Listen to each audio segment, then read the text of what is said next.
Hey everyone, it's Kristen. Today we're going to be talking about X-Men, Uncanny X-Men 230. So to give you a quick backstory, the X-Men are now in Australia after the fall of the mutant storyline, which is where, mutants were seen as a menace. The government wanted to have them register the Mutant Registration Act.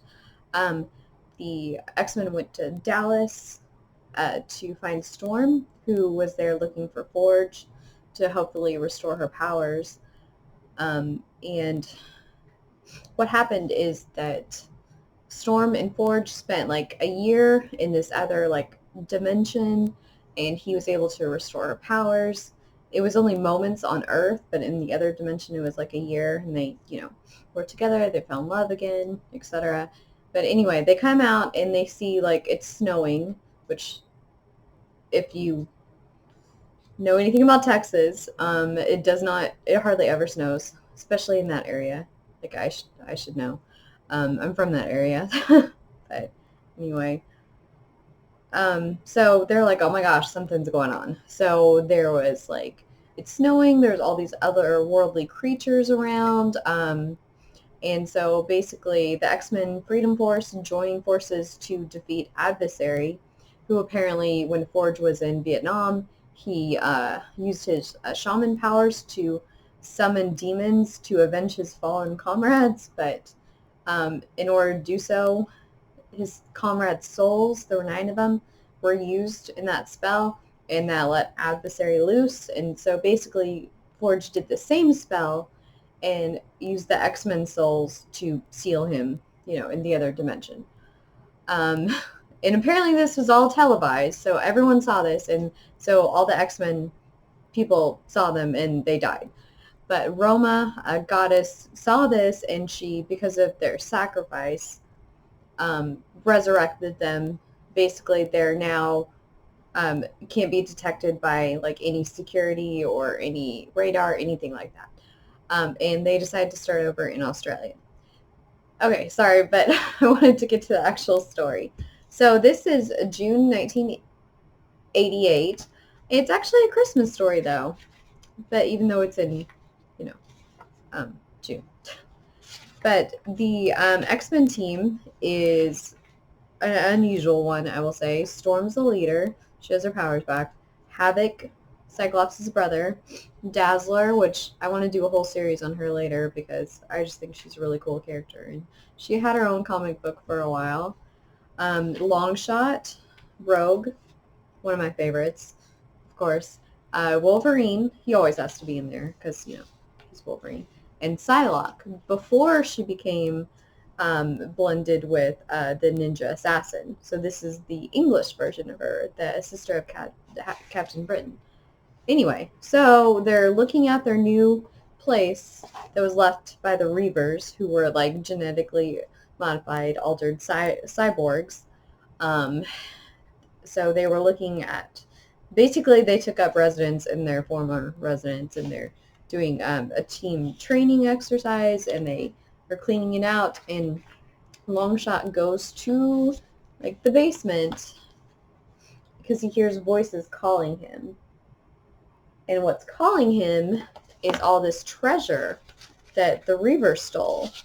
And he gets like super overwhelmed because all the voices all the treasure is talking to him and calling to him. And he gets overwhelmed because they're all talking to him and goes into a coma. So he wakes up.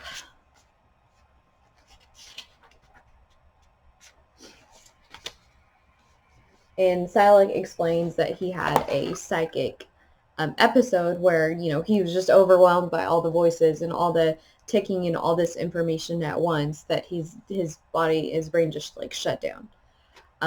So he was unconscious for a couple days. He woke up though, and they Psylocke linked to Longshot so that they could see like a projection of what was going on. When he talked or touched the objects. So you can see over here, it's a necklace, and basically the necklace is saying, I was made, by my master's hands with love and care for, you know, the woman he loved.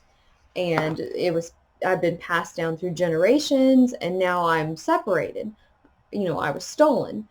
And it's kind of a weird storyline. I mean, you know, objects talking, and they're, you know, they all have a story. But I don't know, that, like I said, I like the different stories. I like not just the straightforward battles, even though I love those. Because, of course, superheroes, you have to do that. And they get to show off their powers, and you get to imagine what it would be like to have those powers. But I like these stories, too, because they're just really interesting to me. I mean, they're just interesting. And then, so they go through, and they look at more objects, and Dazzler sees the bike, and she's like, oh, I wish I could have that bike. Because Dazzler hates it there. She's very prissy, and she's like, there's no running water. It's super dirty here. There's nothing to do. There's no malls, you know, no TV, no books to read, etc. And so Rogue is the only one who goes and talks to this mutant Gateway. This is how the Reavers got around. He's a teleporter. She comes up to him, like, even before this panel, like, talks to him, you know, says, you know, you seem lonely. I don't think you've eaten. Here's some food. You know, she's just really sweet, like, because she knows what it's like to be lonely, to be alone. And, like, I really like this costume of hers that she has on. You know, she's all covered, but it's green and black. I like it. I think it's cool. So anyway, they go to him, and he doesn't talk. He doesn't speak. And they're like, well, how do you even know that he will help us? And they gave him the name Gateway because that's the name that the Reavers gave him. And Psylocke's like, well, I'll talk to him telepathically and let him know where we need to go. And they're like, well, how do we know we can trust him? And, you know, they're like, well, we're doing the right thing, so he should know that, and he should help us. So they are like Santa's helpers. That's why, like, it's a Christmas story, even though it's published in June. But like I said, it's still cool. So they go, they talk to the objects, or Longshot talks to the objects. They find out where they're from. They use Gateway to go to the place, and then they, like, leave them, you know. Here's, like, a pearl necklace that they left. And there's a Psylocke going out the window. In this, they actually see, like, Dazzler says, the kids see her, and she's like, oh, Merry Christmas. You just met one of Santa's special helpers, you know. Bye now, go back to bed, you know. And they're like, oh my gosh, Mom, Dad, come quick. And then here is a panel showing the New Mutants, and they're mourning the loss of their friend, Doug. And they're mourning the loss of the X-Men, especially Ileana, because her brother Peter, Colossus, he's in here too. I can't believe I forgot that. I love Colossus. But anyway, they're mourning them, and, you know, Storm's like hovering above them. I wish we could tell them, but, you know, it's better this way. Anyway, I don't know why they can't just tell them, but anyway, they're like, oh, it's better this way. And see, here's the necklace that we met, so to speak, and it's returned. And she's like, oh my gosh, you know, my mother's necklace. And, I don't know if you saw this, but Longshot, he has a little tear because he's just happy that, you know, the object's reunited with its owner. And then Dazzler's like, we did it, you know, every piece, the whole world, in a single night. And I bet none of you realize what night that is. And they all say, Merry Christmas. And basically they give her the bike, and she's super excited because that's what she wanted. But some objects, they have no voice. Like, there was, like, Longshot couldn't hear them say anything, and so that was one of the objects. So they didn't know where it belonged, so they basically got to keep it, so to speak. And so she, you know, she was all excited because she got to have this bike. And like I said, it's interesting. It's a fun story, because pretty much there's no villains in this story. It's just all about them, you know, basically returning all the objects, spreading Christmas cheer, basically. So I just thought that was a cool story. It's weird that it's in June, though, but it's still cool. And then you have at the very end, like I said, Rogue, she knows what it's like to be lonely. So she goes to Gateway and just talks to him and, says, hey, I brought you this thinking you might like it. She brought him cake. Since, like she says, since you made this all possible, I brought you some cake in a present. It didn't, she said, I didn't know how much you'd like it, but this seems sort of right. None of us really knows where the X-Men are going or how we'll end up, but thanks to tonight, thanks to you, we're off to a good start. And she's like, well, that's all I want to say. I just wanted to thank you. I won't bother you anymore. And then, look, he's like, he pats the ground, and so she sits down and he plays music for her. Like I said, I'm like, oh, that's so cute. Anyway, I know it's not like a huge important issue.